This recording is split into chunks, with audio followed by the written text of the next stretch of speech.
Hi, and welcome to Amy's Opinions. I'm sorry that I haven't posted lately, but we've been a little busy. Most recently, we've just celebrated our 25th wedding anniversary. Woo woo! Sorry, but that's a big accomplishment in this day and age because not a lot of people work at marriage to make sure that they stay married. People, when things get hard, tend to give up. But I would say our marriage, yeah, it has a couple of hard times, but overall, it's been fun. What about you, Lawrence? Yeah, I mean, it's obviously it has to be important to you and it has to be important to your partner as well. And then both of you work at it. That's really the only way to get through it. And it's not something that you have to get through. It's something that you should want to do and that you enjoy doing, even though there are low times, but there's far more good times than not. I think at the end of the day, you raise a healthy family and it's definitely worth it. Now, one of the things that happened while we were on our second honeymoon, we went to Key West.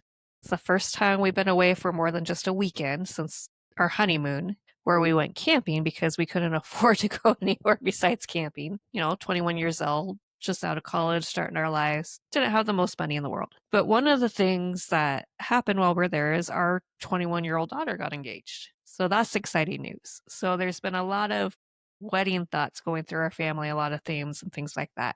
So for this podcast, I want to celebrate mine and Lawrence's 25th anniversary and things that we enjoyed in Key West and things that we've enjoyed over the years and that we've learned about each other and how to work through things. Is that all right with you, Lawrence? Well, I suppose so. I don't have much choice. I'm not those.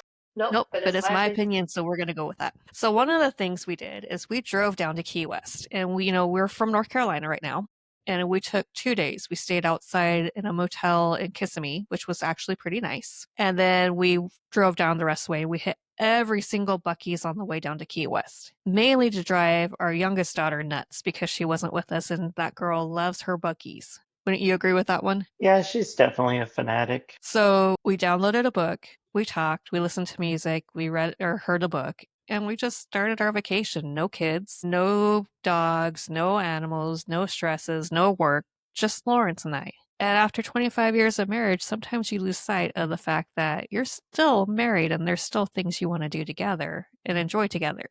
Now, we stayed at the Capitana on Key West and we had a beautiful view. They were great. They helped us make reservations for our 25th anniversary dinner.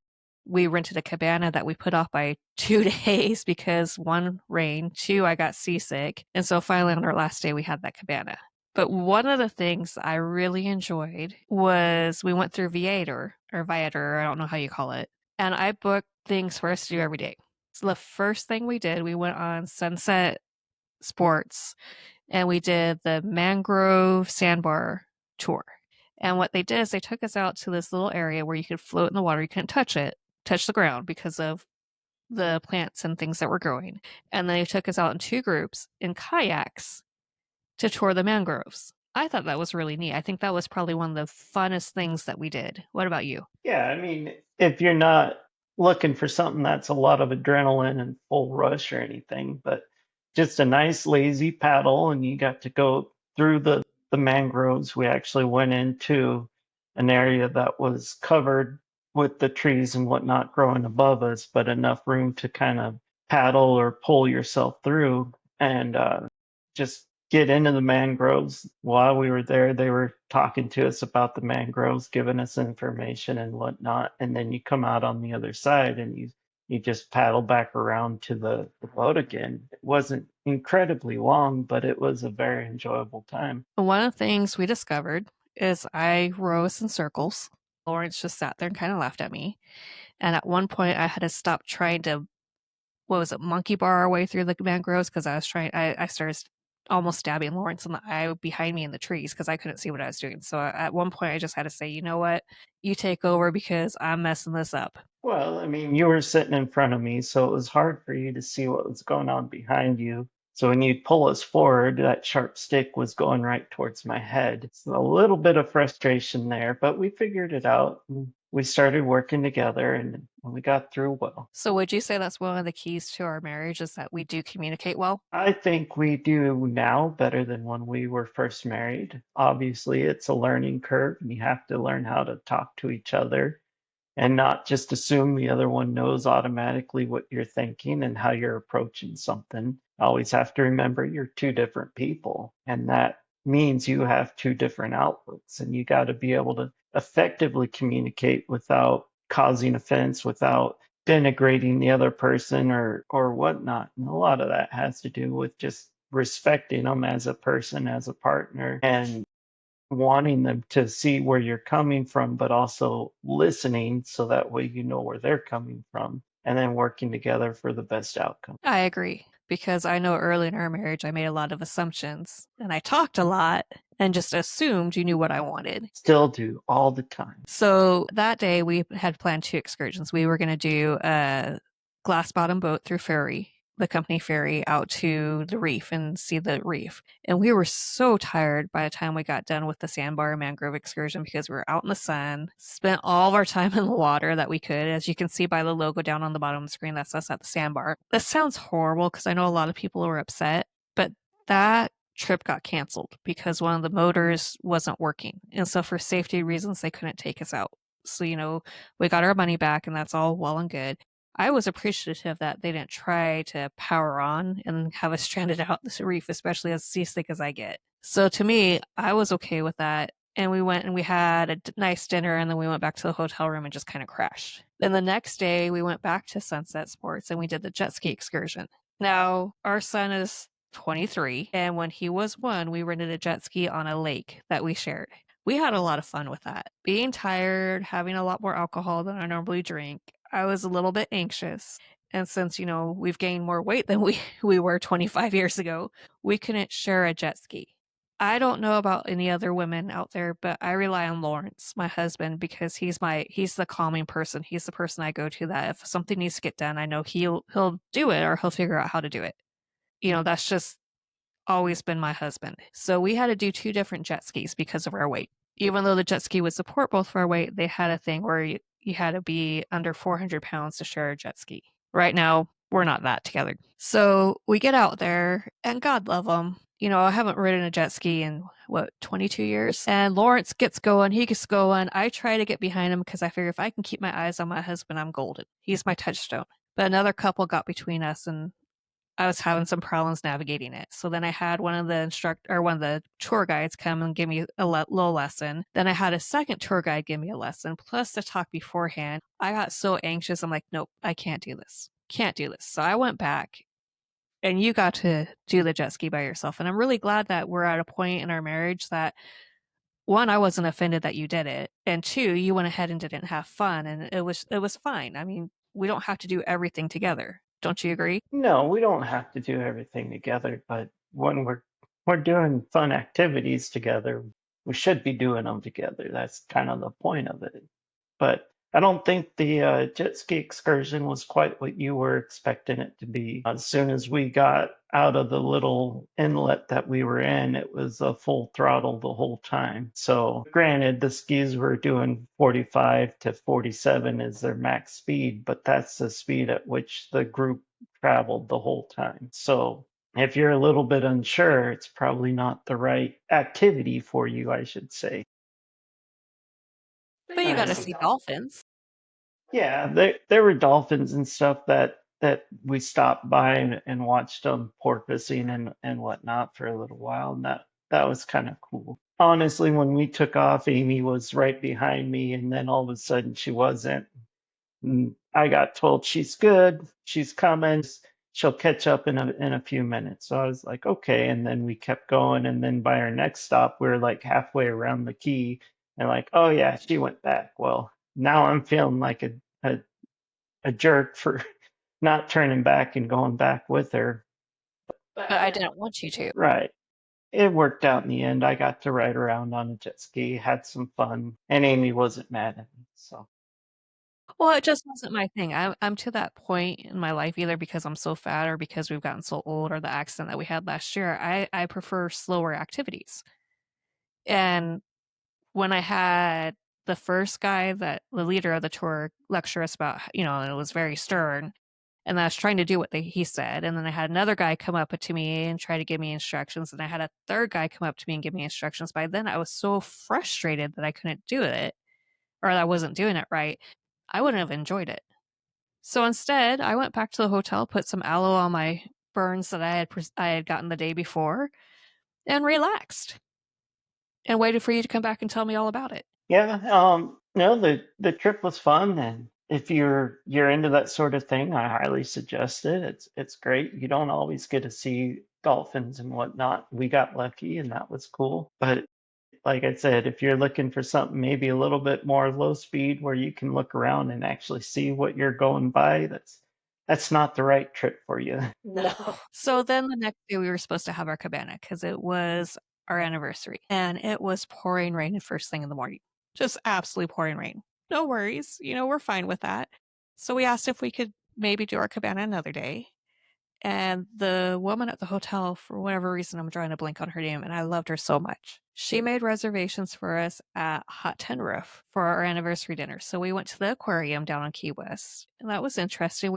We did on the shipwreck museums right by that. That was another interesting one. Again, I'm terrified of heights. That's why I'm so short. Lawrence, he can handle them, so he went all the way to the top of the watchtower while I waited inside for him where it was air conditioned. But I think we didn't do the Jimmy Buffett the Margaritaville that day, did we? No, I think that was the day before. Yeah, Yeah, we we did the did the one one with the frogs or dinner with all the chickens Yeah, that that were were out out there. there. yeah. And it And it was was just just really nice and laid laid back. So So then we we did went the to Concord, Concord, which which is is just You get on a train and they take you around the key on the roads this time, not in the water, and they actually had speakers through all the cars that were being drugged behind, and they talked about the island and the history and things that had happened since, it became part of Florida. That was a good informational tour. and that's something that we both enjoy together is history of places that we go to. It's always interesting to see that. Then we went back, we got dressed, and we went to our meal at the Hot Tin Roof. And let me tell you, it was pricey. It was definitely pricey, but Lawrence splurged and he got us a bucket of champagne with roses scattered over the table and a little sign that said happy 25th anniversary, Lawrence and Amy. And 25 years, you figure $20 a year. That's what we spent on our meal. And it was nice. They didn't rush you. We saw all the boats going by. And it was just a really nice anniversary dinner. I appreciated that. Yeah, worked real hard on it, sweated and slaved in the kitchen. so So then, then, we we decided decided the next day we're gonna go snorkeling. And we were back with Fury for the snorkeling adventure. Now, when we went down to the sandbar, and I do get seasick, I didn't take any Dramamine. We sat at the front of the boat with the wind blowing on us. It was raining at some point. We had fun with Sunset Sports. Didn't have any problems with seasickness. But when we went on the Fury snorkel adventure, they had us all sit kind of down below where it was covered so they could talk to us about the snorkeling. Now, bear in mind, I bought prescription snorkel lenses because I wanted to see what we were doing. It's something I've always wanted to go do. The last time we went snorkeling was 24 years ago in the lagoons in Hawaii, which really didn't have a lot of fish. It had some fish, but didn't have like the colorful reefy fish. Well, it definitely had a lot more fish than I thought were in it. When you actually had a snorkel or your goggles on, you could actually see, and that was kind of cool. That holy crap, there are actual fish here. It's not completely enclosed. right, Right. but it And it was was kind of a calm area. But we had this one Uber driver who was taking us down there who used to be a dive master or dive instructor. And he said, get some Dramamine. So I went, we bought some Dramamine. I took it about 45 minutes before we got on the boat. So about an hour before we really started going. And by the time they had us go get our flippers and our life jacks and everything, I couldn't move. I was so sick. We get there, we drop anchor or whatever they did to stop. And everyone's jumping in the water. And Lawrence and I are one of the last ones up because God love my husband. He puts up with so much with me, and he has for years. And I asked him, I said, am I going to feel better in the water? Because I feel kind of like I'm going to throw up. And they said, no, don't get in the water. So I don't know if it's because they didn't want me to throw up on their reef or if it would make me feel worse. But again, these tour guides were great because Lawrence jumped in the water. I kept my eyes on him and watched Lawrence the whole time. He got to see things I've always wanted to see, and I'm glad for that. I'm so glad that you got to do that. Meanwhile, they're giving me water and ice packs for the back of my neck, trying to get the nausea down, which helped. I took the second Dramamine, and we went back and took a 6-hour nap. Yeah, that was we're gonna lay down for 45 minutes, an hour just to recuperate and then go find something else to do. Well, then we woke up in time for dinner. And then the last day, we did our cabana that we were gonna do for our anniversary. And I really enjoyed that time. It was the last day of our vacation before we started driving home, and we had a beautiful view of this bay. We watched the jet ski tour that, we had tried well, I had tried to go on and Lawrence had done, go and come back several times. We saw sailboats, we saw dolphin porpoising, we saw all this wildlife, and when we got hot, we just went and jumped in the pool, cooled off, ate under there. We just had a great time. The one thing I will say, don't forget to put sunscreen on your face. Just don't. I don't know if it was a forgot or more of a stubbornness because I said, my face is getting warm. I'm going to put on some sunscreen. And somebody else said, oh, I don't need sunscreen. I'd already put on it everywhere else on my body, and I figured we were in the shade. Yeah, in the shade where the sun still shines. So that was our adventures in Key West. And you know what? I wouldn't trade 1 minute of those adventures. We stopped and saw my sister on the way back. We got home in time for Lewis's 23rd birthday. But I think every married couple, whether it's a date night, a weekend away if you have small kids and you can, or even a week away, even if you have adult kids, but you're getting away from your own house and you're out doing something together, I think they should take that. I think that recharges a marriage. Don't you agree? Yeah, absolutely. And just really, you don't have to travel far, but if you can travel and see something new and share that experience with the person you're married to, it makes a world of difference. So I'm glad we've been married for 25 years. Only 25 years. We got 25 more to go still. But anyway, so this is Amy's opinion. I just wanted to give you guys my opinion and have my husband chime in on my opinion on our opinions of Key West. I'm glad we drove. I'm glad we utilized Ubers though, because then we were both able to drink if we wanted to. But for me, the Capitana was great. The tours that we did, the guides were great. Everyone was great there. And it was just really kind of nice just to go listen to some music, chill on the pool, do the little tour. Don't stand in line for the southernmost point. I'm sorry, there was a huge line for the southernmost point. But don't be ridiculous. Go buy a postcard, drive by it. You don't need to stand in line for a selfie. What the heck is with all these people? Oh, I gotta take a selfie. It's the southernmost point. Come on, guys. Really? You're just upset because it was a quarter-mile long line in the hot sun and people were willing to stand there and do it. Maybe that was their one chance to get to do it. You don't know. We drove by it and I bought a postcard. Actually, I bought that chicken, and a couple of shirts that had it on it. And you're good with that. Other people, they want the picture. If you're willing to do it, have at it. But you're going to stand in line for quite a while to stand next to a painted buoy and take a snap. Again, if that's your thing, awesome. To me, not worth it. I'm sorry, I'm fat. I'm having hot flashes. I drink water like a camel. No, thank you. I'd rather drive by it, say, yep, I saw it, and then pick something up that has it because they have all kinds of stuff there. Oh, and something else we learned about Key West, you can't harass the chickens. You get in more trouble than you do with traffic fines on Key West if you harass chickens. Question is, why would you want to harass a chicken? I didn't mean to harass it. I just told it to shut up. I believe the exact words are "Shut up, Mary," like I tell our rooster out back. But evidently, in order to stop cockfighting on Key West, they incorporated the chickens into the protected bird sanctuary. And so Key West is not allowed to have chicken wire, they're not allowed to hold chickens inside or even trap them inside. They are just free range everywhere, and there are a lot of chickens. I'm just saying. So if you go to Key West and you have little kids or you don't know, leave the chickens and the roosters alone. Just leave them alone. It's not worth it. Yeah, but they are fun to see. They are. Do you have any takeaways about our trip? No, it was great. I'd like to do it again as soon as we can. Maybe not Key West again, but definitely go on another adventure. I think that's well worth it. Yep, I agree. All right, so that's it for Amy's opinions today, and I'll be uploading this soon. Thank you guys for being patient with us. Bye.